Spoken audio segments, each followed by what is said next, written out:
si os parece, entonces con la siguiente presentación, que la va a hacer Alexis Moreno, que es jefe del Servicio de Apoyo a la Docencia de la Biblioteca de la UNED, una de las bibliotecas que seguro que todos hemos usado en algún momento. Así que, pues con ella nos va a presentar precisamente algunas de las estrategias para obtener una evaluación positiva. Así que, pues, bienvenido, Alexis, y cuéntanos cómo lo hacéis en la UNED.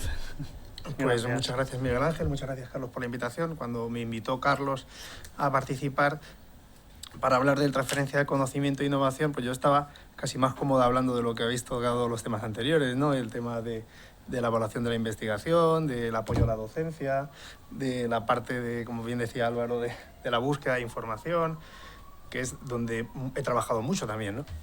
Y en esta parte de transferencia de conocimiento e innovación yo creo que es bueno también abordarla porque se puede vincular, de hecho hay que vincularla, ¿no?, con la parte de investigación que ya se viene haciendo y, como no, también con la parte docente, ¿no?, que es algo quizá más desconocido, pero también puede tener una salida. Y como bien comentaba Miguel Ángel en la presentación, y estamos en tiempo de evaluación de absolutamente todo, se ha pasado ya la respuesta de los sesenios de investigación y, bueno, está pendiente de aquella convocatoria famosa del sesenio de transferencia, ¿no?, que todos estamos esperando que llegue. No sé si las elecciones afectarán a peor en esto o se mantendrá el cronograma, de eso también hablaremos un poquito.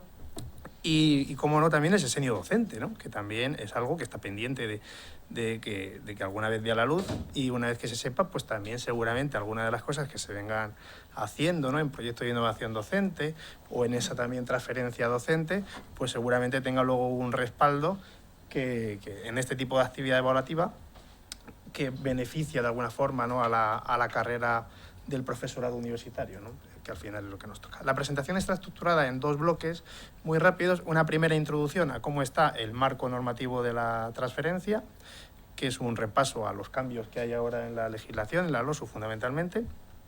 Y luego, pues a modo también de simulación, ¿no?, pues me he atrevido a presentar, no 10, que me han parecido muchos, pero sí 6 casos de transferencia que se puede hacer a la hora de, bueno, pues de la parte docente, llevar a cabo una transferencia, ¿no?, a la actividad profesional del psicólogo, digamos, más que está trabajando en el campo clínico o aplicado, ¿no?, desde la universidad, ¿no?, potenciando esa colaboración.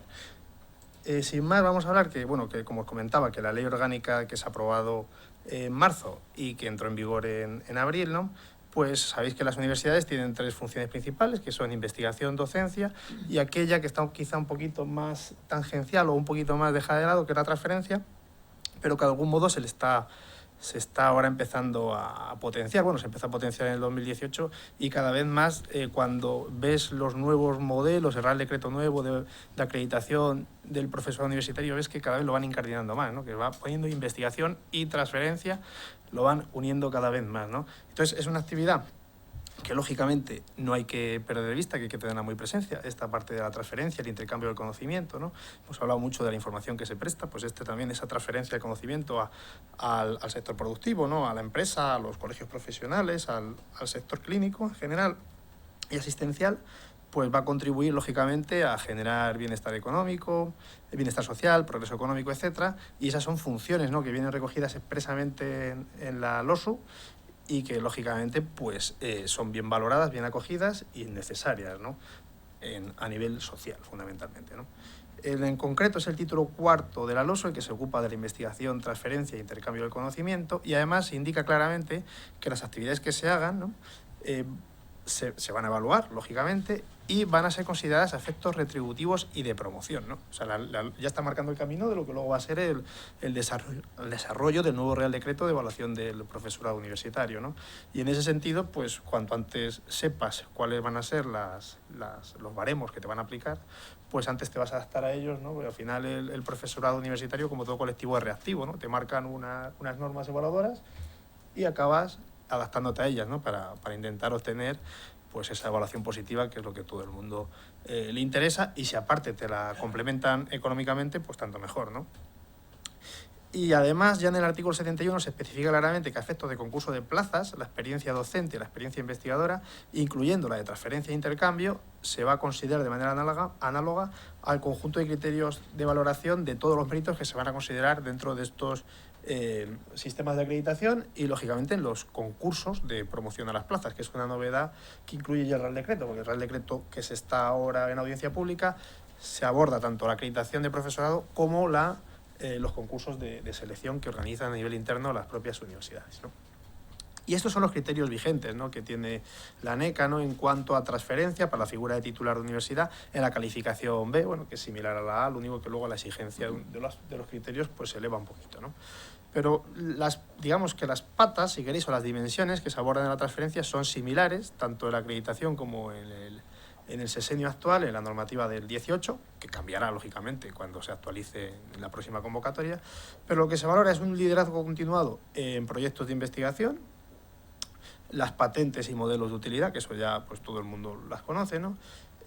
Liderazgo, participación continuada en contratos relevantes con las administraciones públicas y otras instituciones, empresas, que es el artículo 83 de la LOU y el artículo 60 de la LOSU, ¿no?, que aunque en la normativa se hace mención al artículo anterior, porque lógicamente no se han actualizado los criterios, ¿no?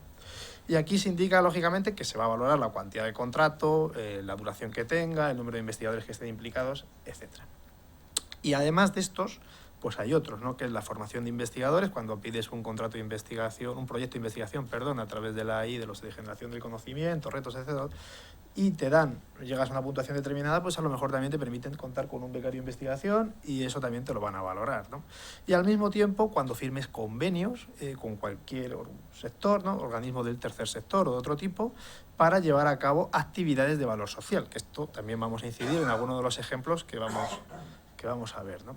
Y, cómo no, las publicaciones de divulgación científica, porque esto que comentaba Carlos muy bien, pues tú puedes optar por hacer recursos educativos en abierto y ponerlos en un repositorio público y ahí medir las descargas, visualizaciones. También puedes optar por una combinación mixta, ¿no? Por una parte editar una parte de ese material y otra parte, pues a lo mejor más interactiva o lo que sea, pues optar a ponerlo en un repositorio más interactivo, ¿no?, y tener, evidencias, que también hablaremos de ellas, ¿no?, en dos vertientes, ¿no? Por un lado, en el material editado o publicación, ¿no?, y por el otro lado, las métricas, que se pueden generar a través de las interacciones que tiene ese material que tú has publicado en abierto en la red. Y luego, como no, pues otros méritos que a ti se te ocurran y que siempre se ponen como coletilla, pues que sean análogos o similares a los anteriores. Y hablando del sesenio de transferencia, este proyecto piloto del 2018, que ¿por qué se llevó a cabo? En mi opinión, porque tenían interés o necesidad en que aflorara una actividad que de manera tradicional pues se ha llevado a cabo de manera particular. Por ejemplo, un psicólogo pues podía llevar una asesoría o dar una serie de conferencias mismamente aquí, en el Colegio Oficial de la Psicología de Madrid, o bien en unos institutos de secundaria haciendo una formación de orientación o de otro tipo, ¿no?, o en centros de mayores, ayudando a algunas tareas, y lo hacía de manera altruista, desinteresada, no regulada, sin firmar ningún tipo de acuerdo, convenio, o bien cobrándolo y firmando un acuerdo, pero no a través de un artículo 83, digamos que no canalizándolo a través de la universidad. De esta manera, con este sistema de evaluación, pues esto va a canalizarse de manera más normalizada, digamos que la universidad va a tener más conocimientos, se va a conocer más lo que se está haciendo y se va a poder también, lógicamente, beneficiar a la universidad y beneficiar al profesor a la hora luego de justificarlo, ¿no? Y las 4 patas o las 4 dimensiones que tenía ese sesenio de transferencia, pues también veis que similares, ¿no?, a lo que viene en la acreditación para titulares y catedráticos, que es la transferencia a través de la formación de investigadores, personas contratadas, etcétera. También que se hayan creado startups, spin-off, periodos que hayas podido estar en excedencia, comisión de servicios, en organismos, empresas, instituciones relevantes. No sirven cargos políticos, que hubo personas que lo pusieron, pero no son tenidos en cuenta. Lógicamente, como no, los artículos 60 de la LOSU, haber creado spin-off, activas, patentes, royalties, ese tipo de cuestiones generadoras de valor económico, y luego la generadora de valor social, ¿no? Que son esto que comentábamos, contratos, que se puedan, convenios que se puedan firmar con empresas, organismos del tercer sector. No hace falta que tengan una retribución clara, o sea, pueden ser actividades completamente gratuitas, publicaciones, actividades de divulgación que sean sostenidas en el tiempo, que incluso, por ejemplo, si tú eres asesor para Telemadrid o una cadena o una prensa, cada vez que tienen que validar alguna información sobre temas psicológicos, o tú escribes una columna, pues ese tipo de actividades también tienen un reconocimiento en esta parte, ¿no?, del sesenio de transferencia, que en otras, pues hasta la fecha, pues no se veían reconocidas, ¿no? Y es algo que se lanzó en 2018 y que se ha anunciado, pues, a bombo y platillo, que se iba a convocar, pero de momento estamos esperándolo, ¿no?, en el 2023. Y en el análisis de esta primera convocatoria de la transferencia, pues podéis ver que en ciencias sociales y del comportamiento, que se agrupan ahí el campo, lógicamente, de la ciencia del comportamiento y la psicología, el mayor número de aportaciones, lo tenéis ahí, pues se centraron en 3 áreas, ¿no?, que fueron la participación en contratos y proyectos, los convenios y contratos las publicaciones y difusión, y los convenios y contratos con espacial valor social. O sea, que ahí fueron las que se agruparon. Pero luego, si veis las tasas de éxito, pues podéis ver que, por ejemplo, tuvieron una tasa de éxito bastante elevada, por ejemplo, la formación de personas contratadas con cargo a proyectos de investigación, ¿no?, aunque es menos frecuente, pero tuvo un éxito importante. Y también, por ejemplo, como no, la participación en contratos y proyectos de investigación, ¿no? O sea, esto también se valoró positivamente. Y bueno, a nivel de estrategias, ya para entrar en qué puedo hacer si me interesa justificar, ¿no?, evidenciar lo que he trabajado, ¿no?, a nivel de transferencia, qué estrategias puedo seguir para tener más posibilidades de éxito a la hora de justificar mis aportaciones o mis contribuciones, ¿no? Desde el punto de vista de la universidad, cuando has colaborado con el tercer sector o empresas, organismos de otro tipo, ¿qué puedo hacer, ¿no? Pues, como os decía, la idea que quiero que quede de esta presentación fundamentalmente es que, aunque está siempre la transferencia muy vinculada a actividades de investigación, se puede también aprovechar esa innovación docente, ¿no?, para intentar ganar una aportación más a este sesenio de transferencia o a esta actividad de transferencia, ¿no? Y esta actividad de innovación y difusión se puede derivar, como hemos visto, hacia otros actores sociales. ¿Y esto en qué se concreta? Pues la transferencia se concreta en muchos tipos de aportaciones, si queremos, ¿no? Tenemos publicaciones, pueden ser servicios que se presten, procedimientos, normativas, guías, protocolos, conferencias, actividades de colaboración con medios de comunicación, etcétera, pero siempre hay que justificar que generen un impacto económico y social, que es lo importante, ¿no?, justificar ese impacto económico y social que ha tenido en personas, en colectivos, en instituciones, en entidades, etcétera.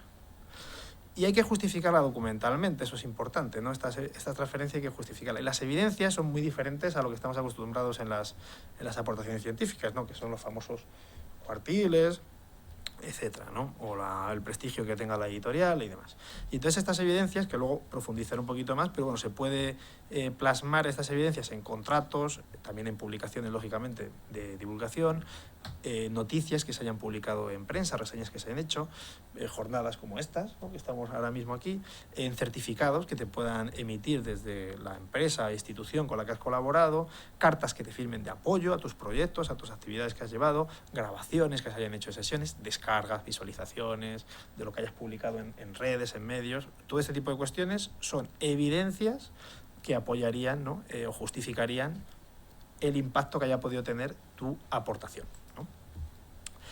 ¿Y cuáles han sido? Bueno, el sesenio de transferencia hay que reconocer que fue una auténtica escabechina, ¿no?, porque han aprobado, el 40% de las solicitudes presentadas fueron las que obtuvieron una evaluación positiva, en algunas universidades incluso menos, 30 y tantos, 40 de promedio. Y los que han obtenido la evaluación positiva fundamentalmente han sido investigadores senior, o sea, personas con carreras dilatadas, generalmente catedráticos en muchos casos, titulares, y también aquellos que tenían, por la misma circunstancia, muchas aportaciones que han podido agrupar para dotar de mayor peso cada una de aquellas, digamos, dimensiones por las que ellos apostaban, ¿no? Entonces, si tú habías hecho 4 artículos 83 durante 5 años,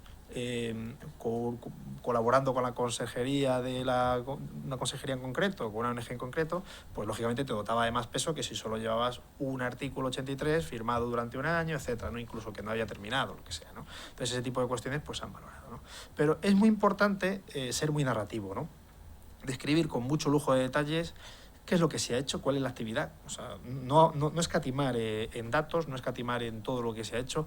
Me desplacé a tal sitio, me reuní con tal persona, acordamos realizar este convenio, el convenio se firmó en tal fecha. O sea, se detalla todo, ser muy narrativos, en definitiva. Hay que ser muy narrativo, contando exactamente todo lo que se ha hecho y cuál ha sido el impacto económico o social que se ha llevado a cabo con la aportación. Uno de los errores más frecuentes fue, si tú colaborabas, por ejemplo, con la ONCE, pues centrarte en lo maravillosa que es la ONCE y no en el impacto de tu proyecto en concreto. O sea, la ONCE puede ser maravillosa, puede tener un montón de personas colaborando y dar servicio a mucha gente, pero tu proyecto, ¿qué hizo en concreto? ¿Qué aportó ahí, no? Pues en eso es lo que se elaboraba, lo que se valoraba. También es importante vincular lo que tú has hecho con la legislación, con directivas europeas, con los objetivos de desarrollo sostenible, con los pilares de los proyectos europeos de Horizonte, con las líneas estratégicas del Plan Estatal de Investigación Científica y de Innovación, con la Estrategia Nacional de Ciencia Abierta, con todo lo que a ti se te ocurra que puede estar vinculado a lo que tú has hecho, pues ya lo cuentas ahí, ¿no?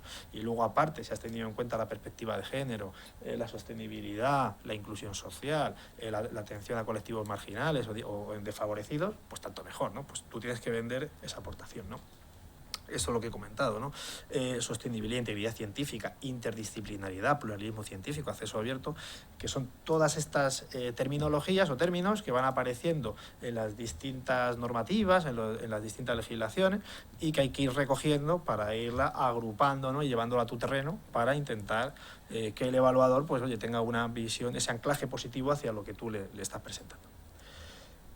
Hay que también sacar partido de la divulgación científica y las publicaciones dirigidas a colectivos profesionales, como puede ser este caso.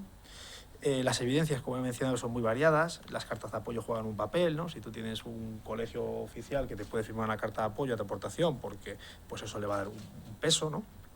Citas, descargas, visualizaciones, favoritos, comentarios en redes, todo lo que son las métricas alternativas, pero aparte también jornadas, cursos, testimonios, grabaciones, noticias en prensa, que muchas veces se olvida. Tú puedes buscar en Google a través de las noticias si ha habido menciones a tu publicación o a un evento que se ha hecho, también en Dimensions, otras herramientas, ¿no?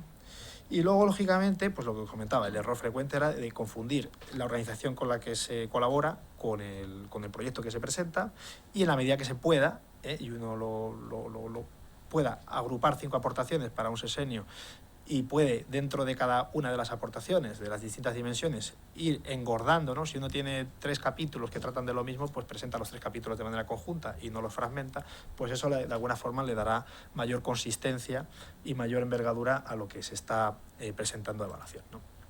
Y ya para ir terminando, los 6 ejemplos que os comentaba, pues se pueden hacer, por ejemplo, transferencia del conocimiento para procesos de atención al ciudadano, colectivos específicos, personas que estén en situaciones vulnerables, y se puede publicar una guía, también puede ser un artículo de corte más científico, elaborado en colaboración con un doctorando que sea un profesional de un sector concreto, como pueden ser las fuerzas y cuerpos de seguridad del Estado, y en esa tesis doctoral, en ese artículo que se ha publicado, que no hace falta que sea un artículo de renombrón, que se haya publicado en un JCR bien posicionado, sino simplemente un artículo en el que se ha valorado un protocolo, una guía de actuación para dar asistencia a un colectivo desfavorecido que se encuentra en una situación determinada, ¿no? Pues eso se puede presentar como transferencia, por ejemplo, ¿no? Y es algo que a lo mejor no se te ha ocurrido y dices, bueno, esta investigación no fue muy allá, pero realmente tiene un impacto social, ¿no? O puede tenerlo, ¿no? Pues eso es interesante, ¿no?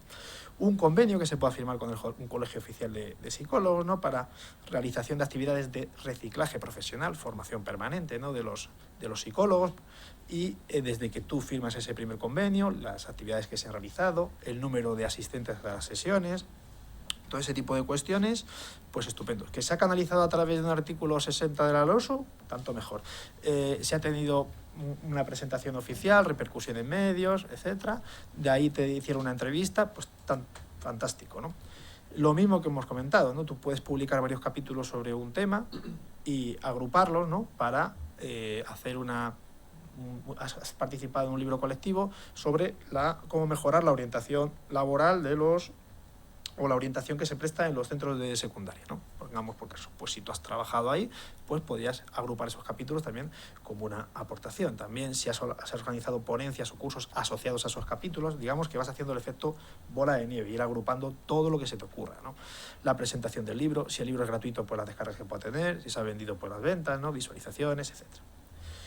Imaginemos que también podemos colaborar con empresas, ¿no? Con fabricantes de juguetes, el juego como un recurso pedagógico, la motivación, la emoción que suscita, ¿no? Dentro del aula, lo que sea, ¿no? Pues se puede ver qué recursos tienen los centros educativos dentro como elementos lúdicos, ¿no? Para incorporación del juego en esos elementos. Y si a ti te pagaron el informe, si ese informe se publicó en la web de la asociación que representa a las empresas fabricantes de juguetes de la provincia de Alicante, resulta que hay 100 empresas, pongamos por caso, pues tú dices que ha tenido un impacto en 180 empresas del sector del juguete que están representadas por esa asociación con la que tú colaboraste, y a lo mejor el artículo 83 o el artículo 60, perdón, pues tuvo una cantidad de 1.000 euros, que no, la cantidad es lo de menos. Digamos que el impacto que ha tenido eso en el colectivo, pues es relevante, ¿no? Y eso es lo que se puede premiar, ¿no? O mismamente, como hablábamos aquí con Carlos, ¿no? Tú puedes haber hecho una publicación profesional en forma de un guía, de protocolo, de prueba, de ejercicios derivados de un proyecto de innovación docente en el que se han elaborado unas actividades para mejorar la formación permanente y la actuación de competencias por parte de psicólogos clínicos, que lo puedes haber testeado en un máster como el de Psicología General Sanitaria o en otro, y luego llevarlo a un entorno más profesional, transferir, ¿no? Ese conocimiento que habéis tenido en la academia a un entorno más profesional y utilizar pues las métricas que haya generado ese trabajo, esas prácticas que se han subido a un repositorio, la repercusión en redes, medios, y luego se ha editado ese material, pues también se puede justificar. Y ya para terminar, que no sé cómo voy de tiempo, pero... Bien, y ya como último, pues todas las actividades que se os ocurran, ¿no? De consultoría, cursos, competencias, jornadas, que se hagan de manera continuada, sostenida en el tiempo, ¿no? Pues lo que van a valorar es esto, ¿no? Y luego, lógicamente, siempre que salga de la academia, tiene que salir del entorno académico. O sea, si tú das una conferencia, la puedes dar en un centro de enseñanza secundaria, de enseñanza primaria, en una ONG, en un centro de mayores, donde quieras, pero fuera de la academia. Si lo vais a hacer dentro de la academia, entonces tenéis que justificar que es cooperación al desarrollo, para que aquello tenga cabida dentro de transferencia. Tú has transferido tu conocimiento a otros entornos, ¿no? En ayuntamientos, perfecto. Pues se puede colaborar con ayuntamientos, estupendo. Si no se firma un convenio en su momento, pues que te hagan un certificado a posteriori, no pasa nada, que ponga la fecha de inicio, la duración, las actividades que se han hecho durante tantos años, cuántas personas han asistido aproximadamente, etc. Animaros a colaborar también con medios, ¿no? Porque es otra de las cosas que se va a valorar, ¿no? Si un medio que sea un medio local, hombre, cuanto más repercusión, cuanto más alcance tenga, más audiencia, tanto mejor, ¿no? Si es un medio nacional, pues siempre es mejor que si es autonómico o si es local. Pero si estáis colaborando con medios y cada vez que publican algo sobre un tema o para hablar de determinadas cuestiones os llaman, pues el medio luego te va a hacer un papel diciendo que estás colaborando con ellos de manera continuada, que has intervenido en tantas veces o lo que sea, pues eso lógicamente se va a valorar también, ¿no? Entonces, esas son las estrategias que os traía para obtener una evaluación positiva en el caso de la transferencia. Y nada más. Pues muchísimas gracias, Alexis. La verdad es que son muy útiles y está bien. Ojalá que se reactive, digamos, el sesenio de transferencia, porque estas actividades docentes y todos esos esfuerzos que en definitiva hace el profesorado muchas veces no están reconocidos, la verdad.